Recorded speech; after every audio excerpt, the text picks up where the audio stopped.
오늘 말씀은 하나님께서 바벨론을 심판하시는 내용이 계속해서 이어지고 있습니다. 하나님께서는 명령하십니다.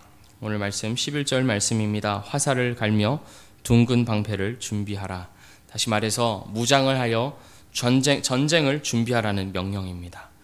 곧 시작될 전쟁을 앞둔 부대에게 만반의 준비를 할 것을 명령하고 계십니다. 누구에게 하는 명령일까요? 바로 이어지는 구절이 우리에게 알려주고 있습니다. 여호와께서 메대 왕들의 마음을 부추기사 바벨론을 멸하기로 뜻하시나니 이는 여호와께서 보복하시는 것 곧 그의 성전을 위하여 보복하시는 것이라. 여기서 메대의 왕들은 페르시아의 고레스 왕을 가리킵니다. 즉 하나님은 이제 페르시아의 고레스 왕을 사용하여 바벨론을 멸망시키려 하시면서 그 고레스 왕에게, 페르시아 왕에게 만반의 준비를 갖추라 말씀하고 계시는 것입니다. 12절은 바벨론 성벽을 향해 진격하는 부대를 향한 4가지 명령이 이어지고 있습니다. 그 4가지 명령은 첫 번째로 깃발을 세우는 것입니다. 두 번째는 튼튼히 지키라는 것이고, 세 번째는 파수꾼을 세우고, 네 번째는 복병을 매복시켜라 라는 것입니다. 이 명령들은 바벨론이 적군을 방어하기 위하여서 주시는 명령이 아니라 바벨론을 향하여 공격하는 부대를 향하여 주시는 명령입니다. 그러니까 다시 말해서 이 명령들이 우리에게 보여주고 있는 그림은 무엇이냐면, 많은 부대가, 큰 부대가 바벨론을 완전히 에워싸고 있고 포위하고 있음을 우리에게 보여줍니다. 이 포위망을 뚫고 갈 사람은 아무도 없을 정도로 완전히 꽁꽁 에워싸고 있습니다.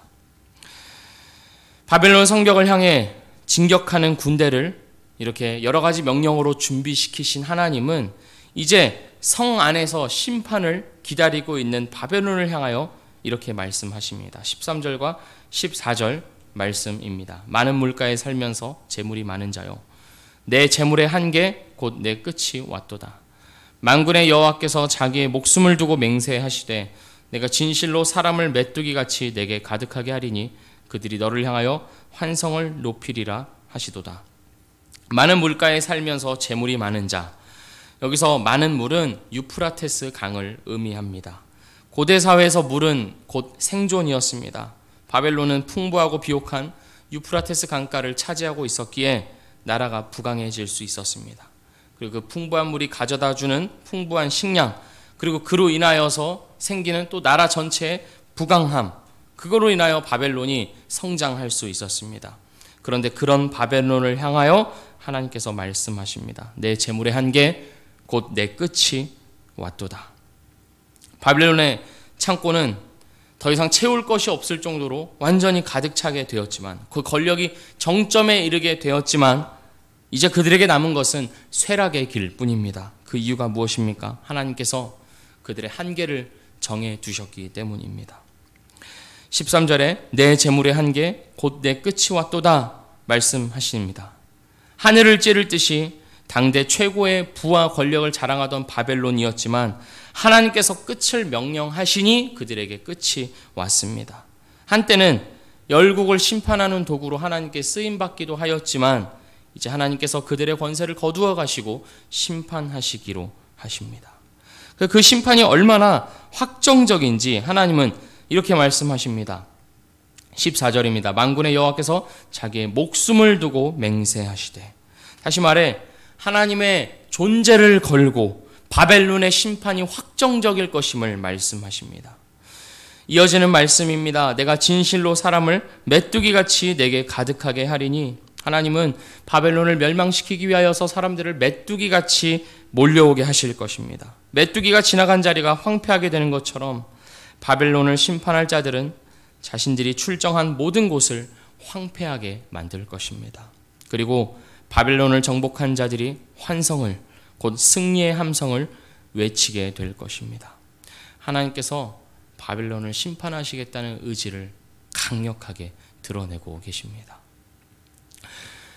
이어지는 본문은 우리의 시선을 들어서 이제 그 바벨론이 아니라, 바벨론을 향하고 있는 군대가 아니라 이제 우리의 눈을 들어서 하나님이 어떤 분이신지를 보게 합니다. 15절과 16절 말씀입니다.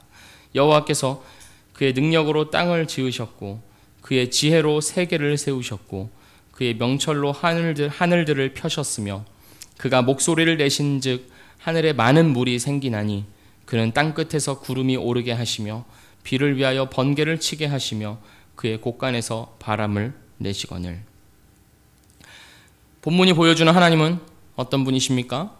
우주 만물의 기초를 놓으시고 권능으로 다스리시는 분, 곧 창조와 섭리의 하나님이십니다. 사람은 많은 물을 추구하고 많은 물로부터 권력을, 부를 얻고자 합니다. 하지만 그 많은 물조차 어디서 온 것입니까? 하나님입니다. 오늘날도 마찬가지이지만 고대 근동 지역에서는 비는 농업 생산과 직결된 문제였고 또 풍요를 가져다 주는 매우 중요한 것이었습니다.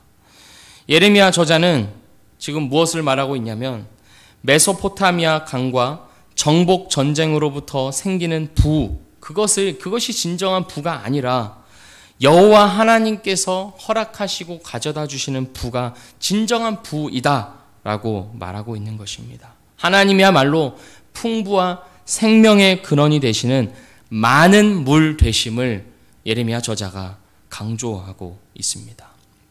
왜 앞전에 우리가 살펴보았던 바벨론을 향한 심판과 그리고 이어서 창조주 하나님의 위엄과 창조와 섭리가 나란히 배치되었을까요?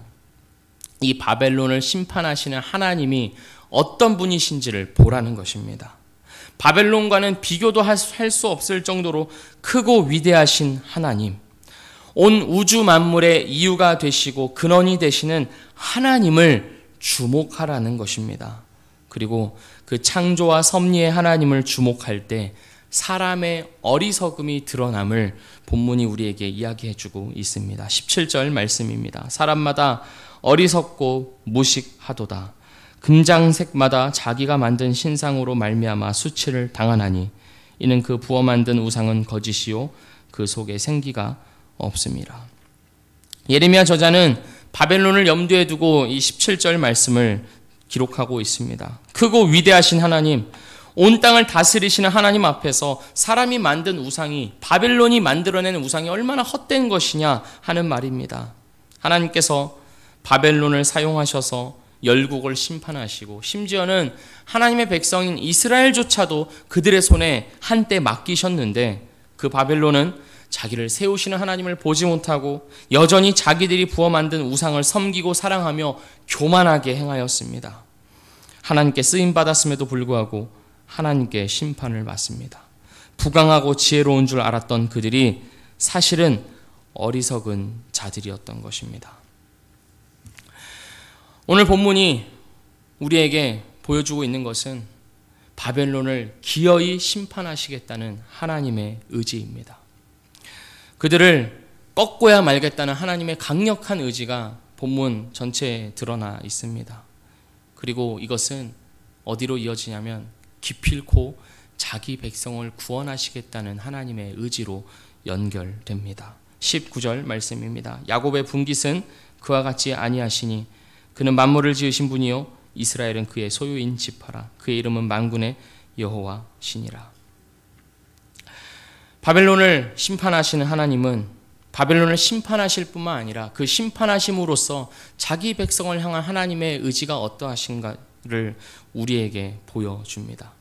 바벨론은 어리석고 무식하여 창조주 하나님을 버리고 우상을 선택하였지만 그러나 이 세상은 그 바벨론에게 달려있는 것이 아니라 창조주 하나님, 하나님의 뜻과 계획대로 운영되고 있으며 하나님의 목소리로 창조하신 비, 구름, 번개를 부리시는 그 하나님에게 이 세상과 이 세상의 모든 만물이 그리고 하나님이 지으신 우리 당신의 택한 백성들이 들어가 있음을, 달려 있음을 우리에게 보여주고 있습니다. 따라서 사랑하는 성도 여러분, 오늘 본문 말씀에서 우리가 주목해야 할 것은 바로 하나님입니다.